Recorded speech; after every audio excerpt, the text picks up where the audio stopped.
বছরের শুরু, দিশা টার্গেট করেছে সারাদিন বই পড়বে, যাতে সারা বছর সে বই পড়তে পারে।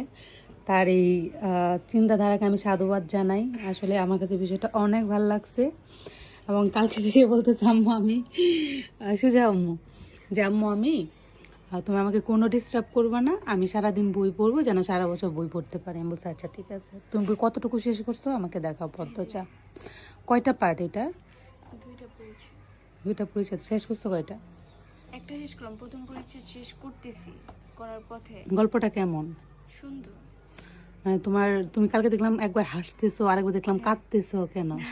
মানে গল্পটাই এমন, কি করবো, কাঁদি নাই, হাসতেছিলাম। ওই দিন কাঁদছিলাম, মানে এই বই পড়ে কাঁদো নাই? অন্য একটু। হ্যাঁ, অন্য একটা বই পড়ে আমি দেখলাম কাঁদতেছো সোফায় বসে। বই পড়ে যে কাঁদে এটা আমি তোমাকে দেখে বুঝলাম। তুমি বই পড়ো, সত্যি করে বলো। না, আমার বই পড়তে কখনো আমি দেখি না বই পড়তে বা ফোনে কোনো উপন্যাস পড়তে।